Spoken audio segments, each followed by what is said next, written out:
कृष्णाय वासुदेवाय हरये परमात्मने प्रणतक्लेशनाशाय गोविन्दाय नमो नमः। बन्नुष भागवत भगवान को, श्री सद्गुरुदेव भगवान को, श्री वेद व्यास भगवान को, श्री सुखदेव जी महाराज को, राष्ट्रदेव पशुपतिनाथ को, वृंदावन बिहारी लाल को। जय जय श्री राधे श्याम। परम मंगलमय अखिल कोटि ब्रह्मांड नायक कारण करुणा वरुणालय निवृत्त निकुंज विहारी रास रासेश्वर भगवान श्री हरि श्री कृष्ण सर्वेश्वर को साक्षात वाङ्मय प्रतिमूर्ति श्रीमद् भागवत महापुराण जसको सायंकालीन स्वाध्याय कक्षा विशेषमा सदा चाहिँ उपस्थित भइसकेका छौँ। हामी प्रतिदिन यस सायंकालीन स्वाध्याय कक्षाका माध्यमबाट भगवान श्रीकृष्णका अक्षर विग्रह भागवत वाणीहरूलाई सरसर्ती हेर्ने, त्यहाँभित्रको तत्त्व शब्दार्थलाई बुझ्ने प्रयत्न गरिरहेका। यसै क्रममा हामी द्वितीय स्कन्दको नवम अध्याय हामी हेरिरहेका छौँ। नवम अध्यायका 35औं श्लोकसम्म हामीले पूर्व दिनमा हेरेका। यो अध्यायमा विशेषतः भगवान सुखदेवले राजा परीक्षितलाई भगवान नारायणबाट ब्रह्माजीले चतुश्लोकी रूपमा भागवतको ज्ञान प्राप्त गरेको प्रसङ्गलाई बताइराख्नु भएको छ। हामीले चतुश्लोकी भागवतका 4 श्लोकहरूलाई हिजो सरसर्ती हेर्ने प्रयत्न गर्यौँ। 4 श्लोकमा सर्वप्रथम भगवान नारायणले आफ्नो सत्ता नै सृष्टिको आदिमा र वर्तमानमा र सृष्टिको अन्तिममा प्रलयकालदेखि उता प्रलय सकिँदा पनि प्रलय हुँदा पनि आफ्नै अवस्थित रहने र आफ्नो सत्ता मात्रै रहने कुरा पहिलो श्लोकमा बताउनु। ब्रह्म सत्यम जगन मिथ्या जीवो ब्रह्मैव नापर भन्ने कुरालाई पहिलो श्लोकमा भगवानले बताउनु भयो। दोस्रो श्लोकमा आफ्नी मायाको स्वरूपलाई बताउनु। जस्तो भएर पनि नहुने आभास हुनु, नभएको आभास हुनु र भए अनि नभएका कुरालाई भएको जस्तो देखिनु। माया वास्तवी माया वास्तवम जगत वास्तवो विष्णु, अथवा माया भनेकी भगवानकी आह्लादिनी शक्ति।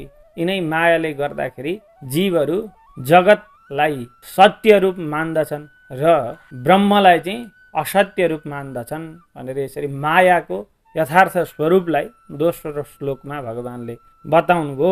तेस्रो श्लोकमा यो सारा विश्व ब्रह्माण्डमा आफू नै उपादान कारणका रूपमा रहेको र एक अर्थमा रहेको र एक अर्थमा नरहेको पनि। जसरी कार्यमा कारणको उपस्थिति देखिँदैन अथवा कारण नभइकन कार्य हुँदैन, अन्वय र व्यतिरेक सिद्धान्तद्वारा भगवानको जगतमा उपस्थिति, जगतका सम्पूर्ण प्राणीहरूमा रहेको सत्ता उपस्थितिलाई भगवानले तेस्रो श्लोकमा बताउनु भयो।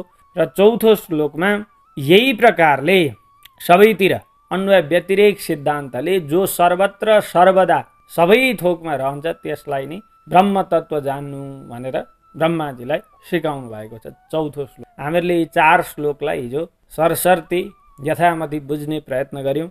आज अब 36औं श्लोकबाट अगाडि सुखदेवजी महाराज परीक्षित राजालाई भगवान नारायणले ब्रह्मालाई के कुरा बताउनु भएको छ त्यो सुनाउँदै हुनुहुन्छ। आउनुहोस् हामी पनि हेर्ने प्रयत्न गरौँ। एतन्मतं समातिष्ठ परमेण समाधिना भवान् कल्प विकल्पेषु न विमुह्यति कर्हिचित्। परमेण समाधिना एतन्मतं समातिष्ठ।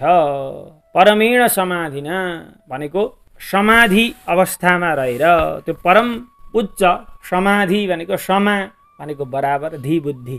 सारा संसारमा भगवत तत्त्वको यथार्थलाई अथवा सत्तालाई देख्नु अथवा जगतलाई मिथ्या रूप र ब्रह्मलाई सत्य रूपमा जान्नु नै समाधि अवस्था हो। त्यही परमेण समाधिना उच्च समाधिद्वारा, त्यो समाधि अवस्थाद्वारा समाधिलाई धारण गरेर एतन्मतम यो जो मैले 4वटा श्लोकमा बताएको कुरामा चाहिँ सम आतिष्ठ सम्यक वितिष्ठ रहनु हो, सम्यकतया रहनुहोस्। अनि के हुन्छ त भन्दा भवान हजुर कल्प विकल्पेषु कल्प विकल्पमा विभिन्न कल्पमा कर्हिचित न विमुह्यति कहिल्यै पनि के गर्नु हुँदैन मोहमा पर्नु हुँदैन। अगाडि भगवान ब्रह्माले के भन्नुभएको थियो भन्दाखेरि मैले सृष्टि गरेका चिजमा मोह नगरौँ अनि म कर्ता हुँ स्वतन्त्र छु म कर्ता भनेर यसरी अहङ्कार नगरौँ भनेर यसरी दुई कुरा भन्नुभएको थियो। यहाँ भगवान 4 श्लोकमा पूर्ण भागवतको ज्ञान बताएर त्यही कुरो भन्दै हुनुहुन्छ। यी 4 श्लोकको जो यथार्थ ज्ञान छ त्यसलाई तपाईँले सम्यकतया धारण गर्नुहोस्। त्यति भइसकेपछि तपाईँ कल्प कल्पान्तरमा जति पनि सृष्टि रचना गर्नुहुन्छ ती सृष्टिहरूमा मोह हुनेवाला छैन। हजुरलाई मोहमा प्राप्त गर्नुहुने छैन तपाईँले भनेर यसरी भगवानले बताउनु भयो। अब अगाडि श्री सुकदेवजी महाराज भन्दै हुनुहुन्छ सम्प्रदिश्यैव मजनो जनानां परमेष्ठिनं पश्यतस्तस्य तद्रूपम् आत्मनो न्यरुडद् हरिः। अजनः हरिः अजन्मा हुनुभएका यस्ता हरि भगवान जनानां परमेष्ठिनं जनानां लोकानां भनौँ न लोकका परम पितामह हुनुभएका ब्रह्माजीलाई एवं सम्प्रदिश्य भनौँ न यस्ता प्रकारले उपदेश गरेर भागवत ज्ञानको उपदेश दिएर तस्य पश्यत उहाँले हेर्दा हेर्दै ब्रह्माजीले देख्दा देख्दै के गर्नुभयो भन्दा तद्रूपम तद आत्मनः रूपम न्यरुडत त्यो आफ्नो दिव्य स्वरूपलाई भगवानले के गर्नुभयो लुप्त गराउनुभयो। मतलब भगवान अन्तर्ध्यान हुनुभयो। ब्रह्माजीले ठुलो हजारौँ हजार वर्षको घोर भयङ्कर तपस्या गर्नुभएको थियो। तपस्याबाट भगवान प्रसन्न हुनुभयो। आफ्नो वैकुण्ठ लोकको दर्शन पनि गराउनुभयो।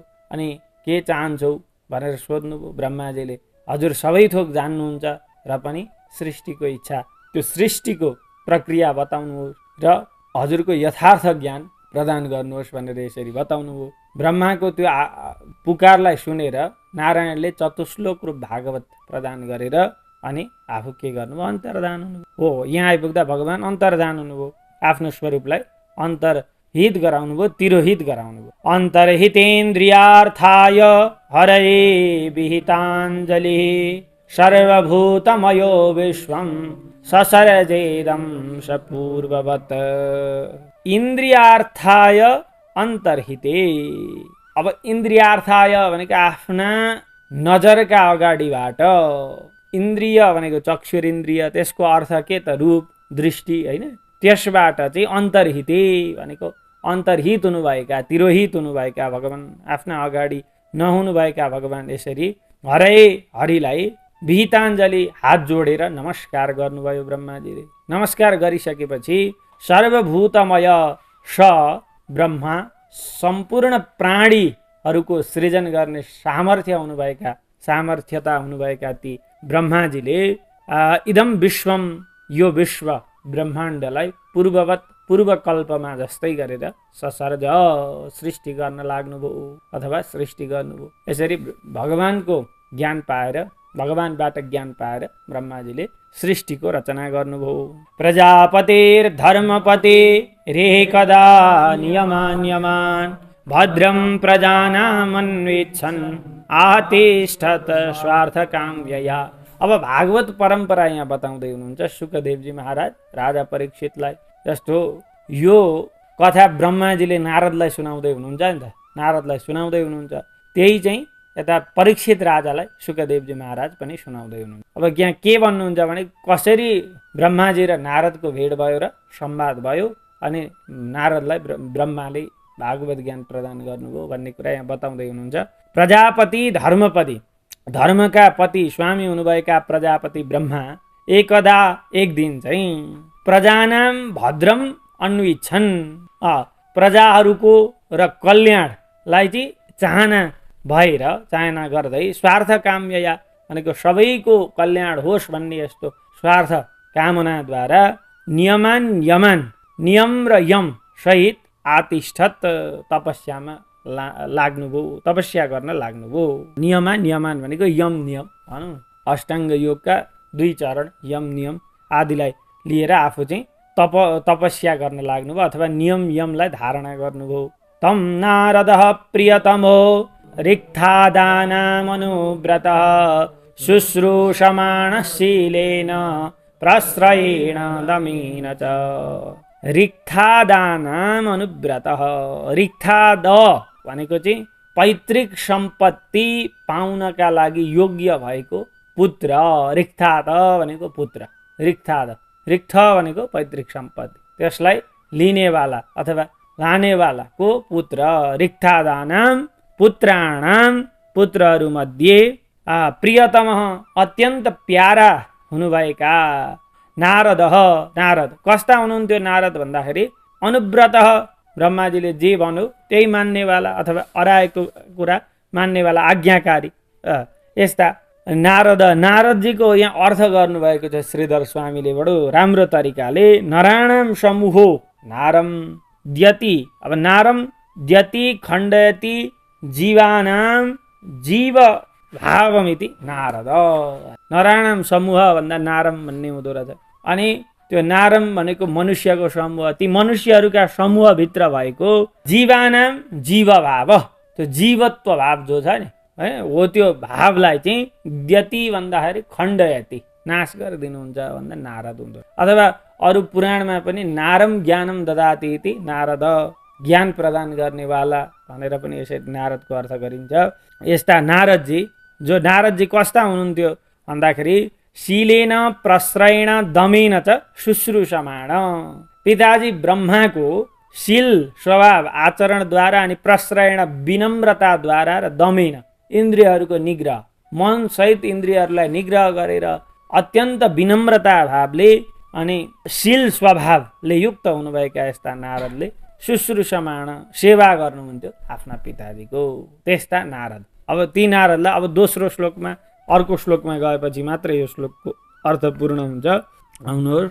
मायां विविदिशन् विष्णोर् माहेशस्य महामुनिः महाभागवतो राजन् पितरं पर्यतोषयत्। महामुनि नारदः है, महामुनि हुनुभएका नारद। अनि फेरि महाभागवत, महान भागवत भगवानका अनन्य भक्त नारद पनि हे राजन, हे राजा परीक्षित, माहेशस्य मायाका पति हुनुभएका भगवानको, विष्णु हो विष्णु भगवानको, मायाम मायाको चाहिँ विविदिशन मायालाई जान्ने इच्छा भएर, तम पितरम आफ्ना पिताजी ब्रह्मालाई, माथिबाट तम त्यो अन्वय गरेर ल्याउनु पर्यो, तम पितरम आफ्ना पिताजीलाई चाहिँ पर्यतोषय सन्तुष्ट गराउनु भयो। शील आचरण अनि त्यहाँदेखि इन्द्रियहरू निग्रह गरेर सेवा गरेर आफ्ना पिताजीलाई भगवान विष्णुकी मायाको यथार्थतालाई जान्नका लागि आफ्ना पिता ब्रह्माजीलाई खुसी तुल्याउनु भयो नारदजीले। हामीले अगाडिका अध्यायमा सुनेका छौँ, भगवान ब्रह्मा आँखा चिम्लेर ध्यानस्थ हुनुहुन्थ्यो, त्यतिखेरै नारदजी गएर विनम्रताका साथ भन्न लाग्नुभयो, तपाईँ नै श्रेष्ठ देवता भन्ने लाग्थ्यो पिताजी, हजुर सृष्टिकर्ता भन्ने लाग्थ्यो, तपाईँभन्दा पनि माथि त्यस्तो छ कुनै तत्त्व छ, नियामक तत्त्व भनेर यसरी प्रश्न गर्नुभएको थियो। हो यही कुरालाई यहाँ आएर जोड्नुभयो। नारदजीले भगवान ब्रह्मालाई आफ्ना पिताजीलाई सन्तुष्ट गराउनु भयो। तुष्टम निशाम्य पितरम लोकानां प्रपितामहं देवर्षिः परिपप्रच्छ भवान् यन्मानुपृच्छति। लोकानां प्रपितामहं, सारा संसारका पितामह हुनुभएका पितरम आफ्ना पिताजी ब्रह्माजीलाई चाहिँ, आफ्ना पिता ब्रह्मालाई तुष्टम निशाम्य प्रसन्न मुद्रामा हुनुभएको, निशाम्य भनेको देखेर पाएर, देवर्षि नारदजीले चाहिँ परिपप्रच्छ सोध्नु भएको थियो।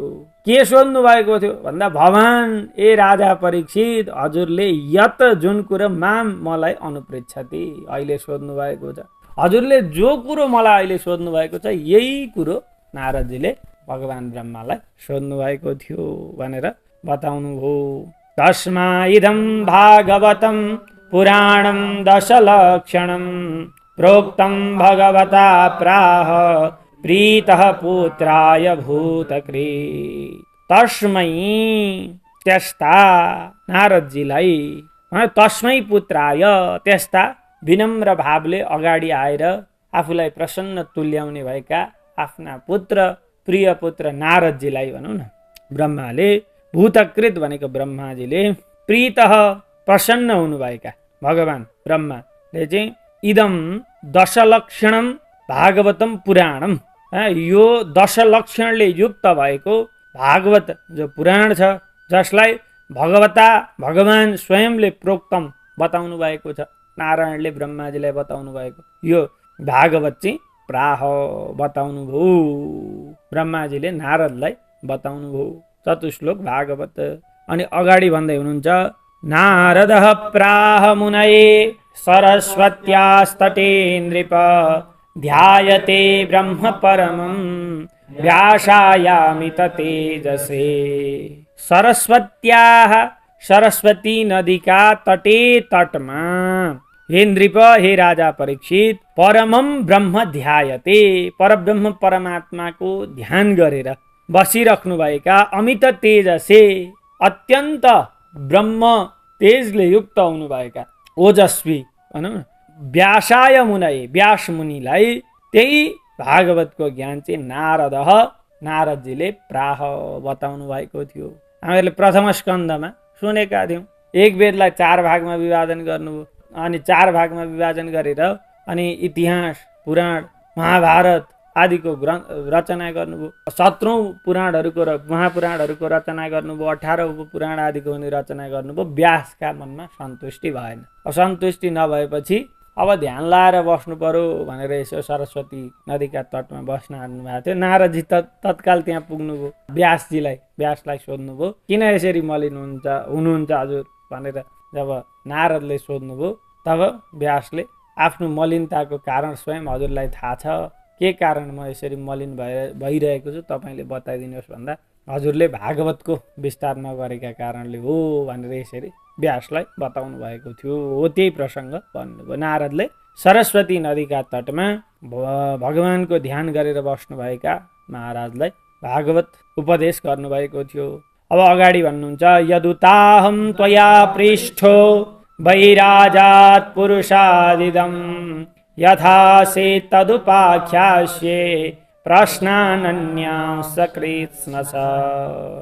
वैराजात् पुरुषात्, विराट पुरुष परमात्मा भगवानबाट इदम यो सृष्टि यथा आसी जसरी उत्पन्न भयो तत् त्यो कुरा चाहिँ अहम त्वया पृष्ठ हजुरले मलाई सोध्नु भएको छ, यही प्रश्न चाहिँ हजुरले मलाई सोध्नु भएको छ हे परीक्षित राजा। अब त्यो चाहिँ उपाख्यास्ये, त्यो हजुरलाई म बताउने छु। त्यति मात्रै होइन, यदुत अरू पनि अन्यान प्रश्नाश्च कृत्स्न छ, अरू प्रश्नहरूको पनि विस्तारपूर्वक, कृत्स्न छ भनेको विस्तारपूर्वक, अन्यान प्रश्नाश्च अरू प्रश्नहरूको पनि उत्तर अहम उपाख्यास्ये म बताउने छु हजुरलाई। प्रश्नहरूको सबै प्रश्नको समाधान म गराउने छु अब भागवतका माध्यमबाट भनेर यहाँ शुकदेवजी महाराजले राजा परीक्षितलाई भागवतको विस्तारपूर्वक भन्ने तब वर्णन गर्ने कुरा गर्नुभएको छ। हामीहरूले द्वितीय स्कन्धको 9औं अध्यायलाई पनि यहाँ आएर बिट मारेका छौँ। अब अघिल्लो बसाइमा हामी 10औं अध्यायका साथ पुनः उपस्थित हुनेछौँ। आजको यो बसाइ भगवानका श्री चरणमा विराम। कृष्णाय वासुदेवाय हरये परमात्मने प्रणत क्लेशनाशाय गोविन्दाय नमो नमः। मन्नुष भागवत भगवानको जय।